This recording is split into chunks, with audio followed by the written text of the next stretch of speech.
Puring. Alasnya ada tapi daun pisang. Kualitas sangat bagus. Apa yang lokal dari Pakita Berdiri ini? Tubuh. Cintai produk-produk lokal. Jadi sebagai pengusaha kopi yang upper 10.000, saya merasa tersaingi sekali. Ini POV dari yang punya. Gak apa-apa. Berarti Anda RRI mempersembahkan Kita Indonesia.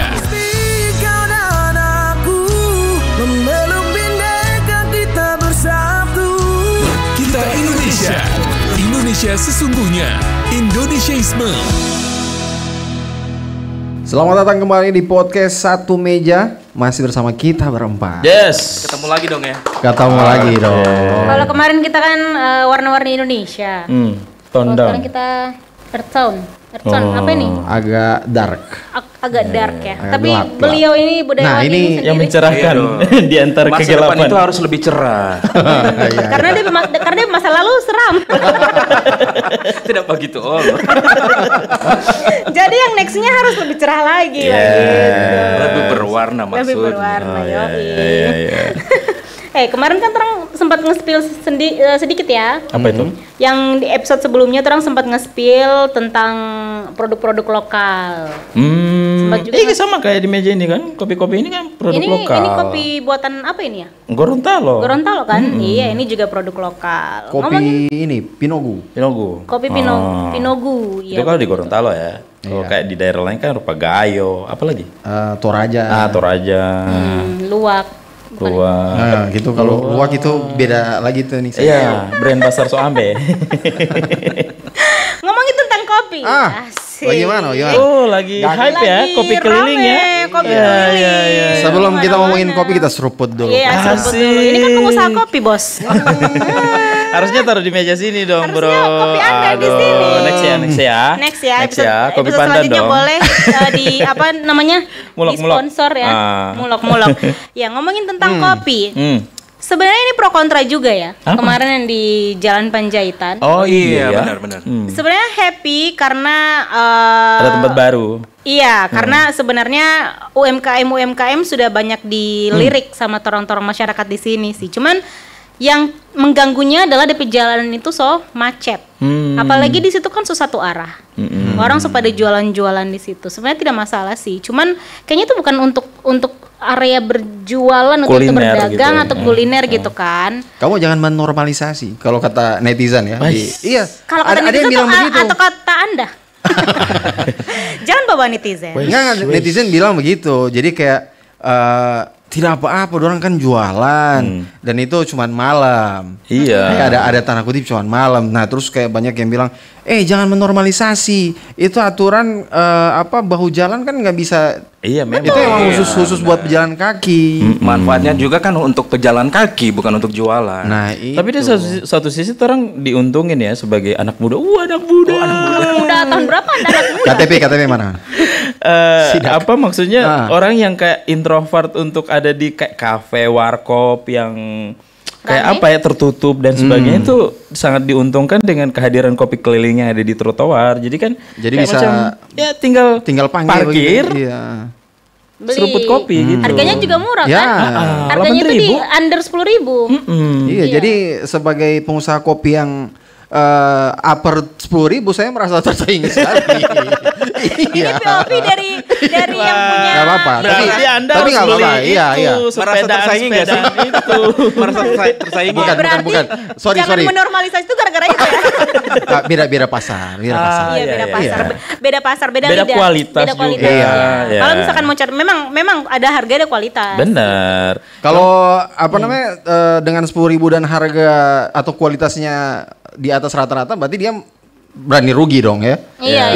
Iya. Iya. Berarti kalau dengan harga segitu ya berarti kualitasnya juga Mungkin mengikuti. bahan-bahannya yang dikurangin kali ya, premium tapi bahannya yang dikurangin gitu, Kayaknya takarannya itu bukan bahan dikurangin. premium, Pak. Iya, misalnya misalnya. susu diganti dengan air beras gitu ya. Ih, air tajin. Wah. Kopi tajin. Susu atau ganti sama air susu ibu. Mungkin kan ya maksudnya. Eksklusif itu malah. Eksklusif. Tapi kalau mau lihat juga sebenarnya torang anak-anak muda di satu sisi jadi cinta dengan produk-produk lokal karena kan dengan harganya yang murah, terus gampang untuk diakses kan di pinggir jalan.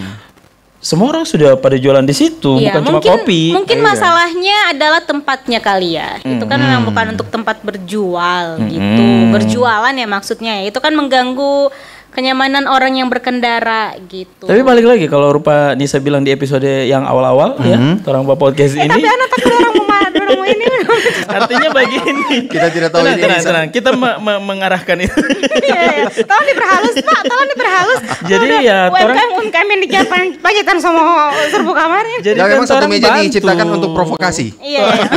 Orang kan ikut bantu UMKM yang lagi tough ya dengan ekonomi yang sangat struggling sekali. Jadi orang ikut bantu begitu beli. Apalagi kopi keliling kan harganya yang under 10.000, orang yang butuh sekali kopi yang everyday kerja. Kopiholik ya. Kopiholik ini apalagi sekarang memasuki tanggal tua ya. Kenapa? Iya. Oh iya ya. Iya, jadi sangat diuntungkan lah. Betul. Orang yang kopi edik itu kalau misalnya event di tanggal tua ya butuh kopi gitu. Betul. Kalau sekarang mungkin yang tren itu kan yang jualan kopi tuh, kopi yang dorong-dorong itu di jalanan. Kopi keliling. Enggak didorong kayaknya itu. Sekarang so canggih Mas. Keinginan yang kuat barangkali. Jago banget. Didorong dengan keinginan yang kuat. Dengan niat yang kuat ya. Budayawan kita mulai up nih. Gimana kalau kita bikin brand? Gitu, harus pintar kopi ngeles. gendong. Kopi gendong. Jamu gendong dong. Siapa yang mau pakai gendong? Hele jamu pakai motor. So tidak pakai gendong. Ada termos panas kan ada gendong. Please. Es batu mau digendong ini. Boleh. Tapi sadar nggak sih bahwa budaya ini semakin bergeser. Kalau dulu kan orang bisa lihat orang-orang tua yang justru sering ngopi di warung kopi ya. Tapi kalau sekarang justru malah anak-anak muda yang banyak di kopi shop. Setuju. Jadi sudah mulai bergeser budayanya saat ini. Itu tadi karena memang kecintaan anak-anak muda sekarang, dengan produk-produk lokal murah lagi. Jadi kan orang ya cukup terbantu ya, selain UMKM juga memang lagi butuh duit untuk putar usahanya. Kita anak muda juga sangat dibantu dengan harga yang ekonomis gitu ya. Yang masuk di kantong gitu. Apalagi kalau kita ngomongin brand lokal, kalau dunia fashion, Indonesia tuh keren-keren banget dorong brand lokal loh. Kayak kaos punya Rian ini juga. Wah. Ini Rian Gorontalo. Gorontalo. Bukan dari mana, dari Gorontalo ini. Gorontalo. Dari segi kualitas sangat bagus. Apa yang lokal dari Pak Kita Berdiri ini? Tubuh. Maksudnya yang orang so bisa bersaing dengan brand-brand luar gitu dari segi. Tapi memang orang PR besar sekarang kalau bicara soal brand-brand kayak begini, brand lokal, tetap orang tersaingi dengan kehadiran thrift ya, kayak produk-produk yang kayak udah nggak kepake, tapi itu kan dari luar negeri gitu, tapi cukup mengganggu pasar gitu istilahnya. Tapi kan balik lagi jadi selera. Betul. Tapi kalau aku ngomong soal tadi brand lokal. Jadi aku pernah baca gitu salah satu artikel, dia pokoknya di kementerian apa begitulah, dia ngurusin soal UMKM.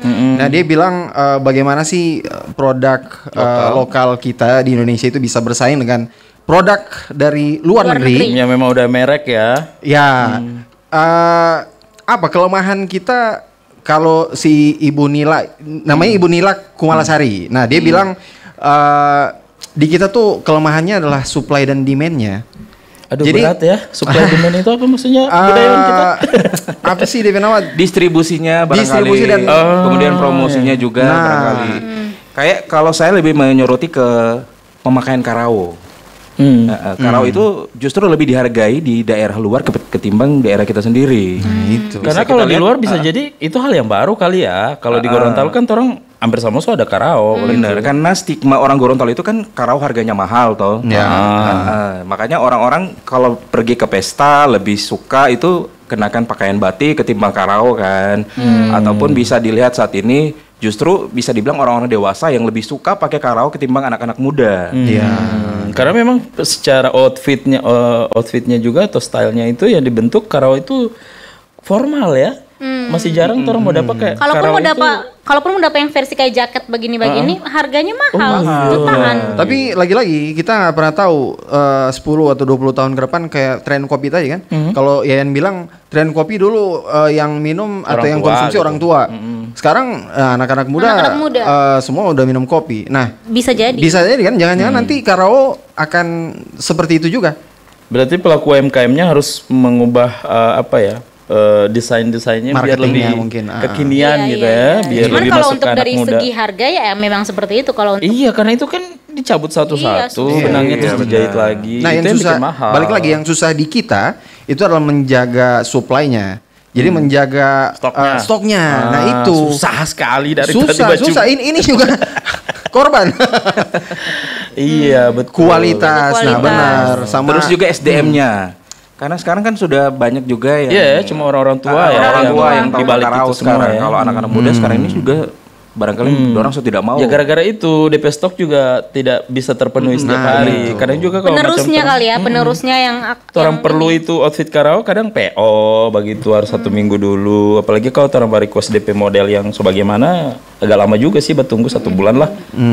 Tadi malam sempat jalan-jalan kan, mau cari outfit untuk pakai. Ada pantunnya nggak? Ada pantun nggak Mas? Jalan-jalan ke pasar Senggol. Cakep. Baru sempat nanya-nanya harga kemeja Karao itu ada yang harganya 200-an. Di mana nih? Nggak perlu disebut harganya. Takut. Saya kena getok sama Ibu Sabrina. Oke, harganya 200. Harganya 200. Iya, ada yang 200. Kalau untuk paling murah itu 200. Mahal yang juga 175. 175 itu yang nggak pakai alas. Apa? Jadi furing. Tidak pakai furing. Alasnya ada tapi daun pisang. Nasi kuning dong. Bayangin coba alasnya pakai daun pisang.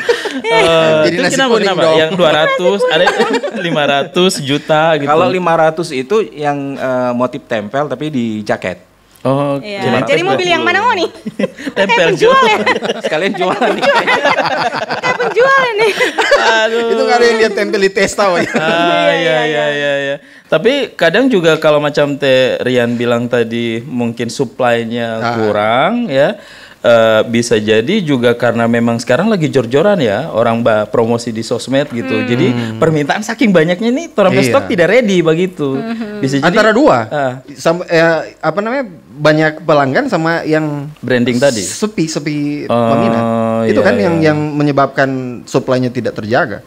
Cuma kan pemerintah kan sekarang lagi kayak dorong PT lain itu go global gitu, artinya maksudnya levelnya harus ke internasional. Ini Karao ini begitu. Sebenarnya udah lama. Karao udah sampai internasional. Nah, maksudnya slogan itu sebenarnya udah lama. Ngoni ingat nggak yang iklan cintai produk-produk lokal, ya kan? Begitu boleh. Indonesia, sorry. Nggak, pokoknya dia kurang lebih begitu kan, dia bilang cintai. Iklan di RRI ada. Pokoknya Mas Pion, nah tidak usah sebut merek ya. Cutan cumul ya, tidak apa-apa sebut merek. Tapi asli itu kan dari dulu sekali. Ini ada Mas Gilang juga. Kenapa dia? Kenapa? Mas Pion sama Mas Gilang. Wah. Waduh. Jago banget. Susah ditebak memang ini deh. Ini kayaknya masuk kehilangan ini. Iya. Agak kan? Ya begitu. Jadi memang sudah lama sih sebenarnya ini campaign untuk memajukan produk-produk dalam negeri Indonesia. Iya. Itu kan nggak tahu. Mungkin salah satunya juga kurang ini kali ya, kurang promosi di medsos kali ya. Ngaruh juga kan. Ya harus berdayakan juga nih anak-anak Gen Z. Kenapa kalau Gen Z kan anaknya Mak Udo. Kalau Gen Z mah. Itu memang DP anak bernama Bol ya. Internal sekali Bapak, internal. Kira-kira kan nanti mau udah. Iya, kita baru di siapa? Tahu nih maksudnya. Oh iya, Ken Baru Gen Z. Mereka kan dekat dengan yang namanya medsos. Iya. Jadi perlu diajak juga mereka untuk bisa memperkenalkan atau bisa mempromosikan produk-produk lokal. Susahnya di yang masih jadi PR-nya Karao itu kali ya, kurangnya di medsos gitu. Karena kan kalau misalkan untuk masalah fashion di panggung begitu kan Karao sebenarnya so ada panggung gitu kayak di internasional pun iya, ada. Pernah ikut Fashion pernah Week beberapa kali Fashion Week dan lain-lain gitu. Cuman ya kalau misalkan kayak di Fashion Week begitu kan dorang pe pasar kan kelas atas ya. Iya. Maksudnya untuk yang ke bawah itu kan dorang belum bisa jangkau. Nah, itu gitu. PR-nya begitu. Artinya kan kalau boleh Karao juga bisa menghadirkan outfit yang harganya juga terjangkau oleh kalangan menengah ke bawah gitu. Iya, cuman mungkin itu agak PR juga ya, Pak. Iya, karena memang kan susah kan disulam kan. Iya. Maksudnya kan untuk yang ukuran begini saja kan so mahal. Iya, Kecuali mau bunga bikin kecil. cuma yang polkadot kekecil begini. Nah, mungkin Tidak itu mau murah. kantara itu Karao Ya atau maksudnya tidak. kan itu terang tidak bisa ini. Karena terang dari segi membuat Aduh, orang tahu dari mana itu Karao kok cuma titik begitu. Intinya mau dua tidak nyambung, apa cerita. ya Allah, terang itu mahal di KBK. Sudah cukup. Memang tidak nyambung dari awal. Guys, tapi ini guys, jadi POV-nya Ngoni misal Ngoni sebagai pelaku UMKM. usaha, iya. Kira-kira semua ya pernah usaha kan? Iya. Iya. Berusaha untuk dapatin kamu gitu. Nggak, jadi kira-kira kalau dari Ngoni masing-masing nih ya, Ngoni pe strategi untuk mengangkat satu produk itu bagaimana? Mungkin dari Yayan dulu. Budayawan dulu. Bagaimana yang PP strategi? Angkasawan gitu ya. Macam-macam. Kalau dari saya sih mungkin lebih ke branding ya. Bagaimana untuk memperkenalkan produk dan juga bisa ikut tren.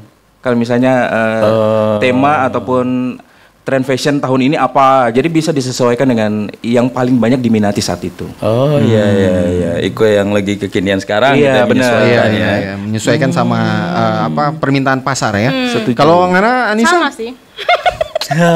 Dia tidak mau bapikir. Kurang lebih sama. Next.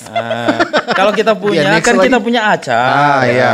Kalau mungkin dari varian, DP rasa kali ya. Mungkin bikin karo gambar aja. Tidak juga. Susah loh. Jadi DP rasa. DP rasa ya. Yang tadinya pedis, orang mungkin bikin yang rasa apa begitu. Iya. Kalau ente? Kalau kita Kopi apa ya? kan? Iya. Konsistensi saja sih sebenarnya. Iya. Apalagi Bagaimana bercerita konsistensi? Rian buka tutup ada siaran kita. Gak usah ngomongin konsistensi. itu fakta. Itu fakta. yang Makasih tidak ya guys ya, terbantahkan sudah mengingatkan. Biar jadi itu. Biar ada susu. Ya boleh kan ini. Riki susu tidak Panas ada. sekali matahari Anis. Bayangin coba orang effortless mau datang di situ, orang sounding dulu kan. Karena orang tahu DP keadaan bagaimana. Tapi itu asik konsistensi. Jadi Ya, sekalipun cukup orang kontras ya. Guys, begini. Garis bawahi Sorry. ya. Begini kan ada promosi di media sosial kan? Jadi apa namanya biar nanti tutup itu di toko. Yang penting ada promosi di media Ya, sosial. di media sosial. Bias sekali. Gitu aja. Betul. Nanti orang telepon bilang tutup. Gitu ya Pak ya. Iya, cuma memang, Tapi balik lagi soal Produk lokal. Produk lokal. Kalau orang bahas dari akses modal. Modal itu sangat penting ya. Karena siapa sih yang tidak butuh modal? Kemarin rencana mau bikin kafe 30 juta. Cuma habis di grup. Habis dicerita. Karena tidak ada modal. Perencanaan. Nah, itu penting sekali makanya DP modal itu ya. Modal penting, iya. Jadi kalau orang bilang mulailah dari hal-hal yang kecil. Alah, cerita. Tetap orang butuh uang gitu Butuh untuk uang. memulai sesuatu. Apalagi kan kalau misalkan sekarang kan orang mau kasih modal juga pat orang, ya paling orang harus ikut program-program dulu, ya kan. Nah, itu juga mau dikurasi dulu. Intinya yang utang ya. Banyak produk-produk utangan di luaran sana yang sebenarnya itu cukup membantu. Cuma kadang tadi Rian bilang konsistensi dari orang mau buka usaha itu untuk menutupi bayar utang harusnya kan konsisten tetap harus jalan biar modalnya kembali gitu. Nah kalau di Prodo kan orang ada program jajan kan. Nah itu kan orang mengangkat UMKM dari berbagai macam produk yang orang jual. Dan orang cerita-cerita sampai struggling Dari gimana yang sih? terakhir itu dia single parent, cewek, single parent ada anak dan Rian, ya. Nggak Allah.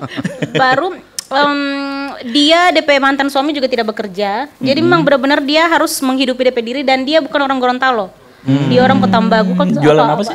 Makanan harian begitu. Jadi akhirnya dia tidak ada modal, dia untungnya bank kasih pinjam, dan itu yang jadi DP motivasi untuk mencari. Karena jadi harus bayar hutang, harus kan? bayar hutang. Jadi kayak pokoknya kita mesti mencari segala macam, dia buka apa yang lagi tren dia pokoknya apapun yang di tren dia baking lagi DP resep, apalagi tren dia baking lagi DP resep. Itu jadi DP motivasi begitu. Memang benar-benar tidak ada modal sama sekali, DP orang tua meninggal. Dan sekarang alhamdulillah sudah besar DP brand karena itu tadi. Jadi DP motivasi awal itu karena kita sendiri di Gorontalo, kita ada anak, kita ada perempuan, kita ada usaha ini juga, harus tetap jalan. Ya harus tetap jalan ini usaha apapun, no matter what harus berjalan ini dia usaha. Kita cuma fokus sama DP laki. Sekarang DP laki apa kabar itu? Kan dia bilang tadi tidak bekerja. Tidak bekerja. Jadi tidak lucu kita punchline tadi, gara-gara itu. Lebih lucu kita. Iya. Untuk apa saya cari tahu DP laki? Tidak penting sekali. Ya, tapi apa kabar DP laki kan sekarang? Pasti Balia, kita suka tinggal dia. Iya jelas. DP POV, DP laki ternyata yang kasih utang di bank itu. Enggak dong. Plot twist ya. Plot twistnya itu ya. Nah, DP laki sampai dunia sekarang belum kerja. Karena tahu sekali. Kan ada dia teman dekat kan.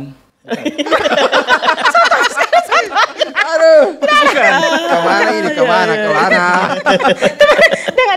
Dengan sangat ini dia percaya diri, teman dekat. Dia udah jauh. Macam kita tadi, konsistensi. Padahal tidak konsisten. Tapi kita setuju dengan yang bilang tadi. Sekarang tuh orang UMKM cukup berinovasi ya, ikut tren atau kekinian yang ada yang lagi hype, dia bikin menu apa versinya dirinya sendiri begitu kan. Biar nanti begitu, walaupun kadang-kadang ada pro kontra, dorang pol sebaiknya nggak masalah. Yang penting kan mau dijual.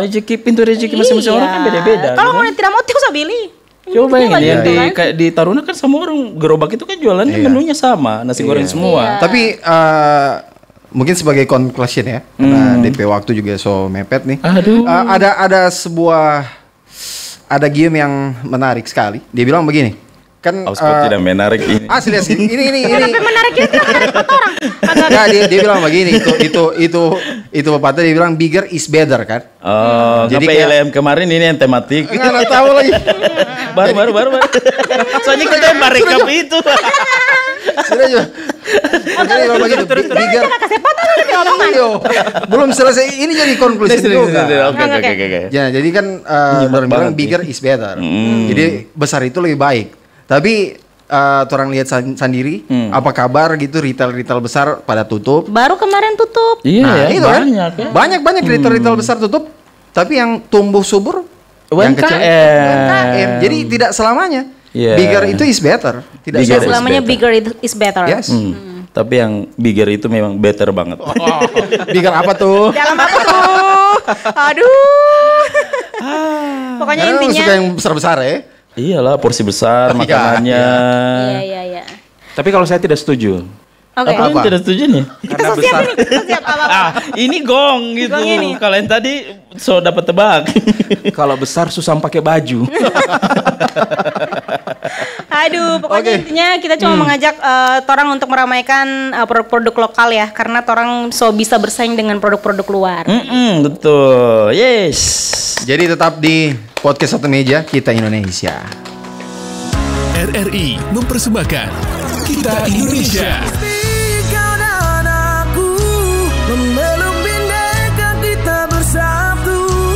Kita Indonesia.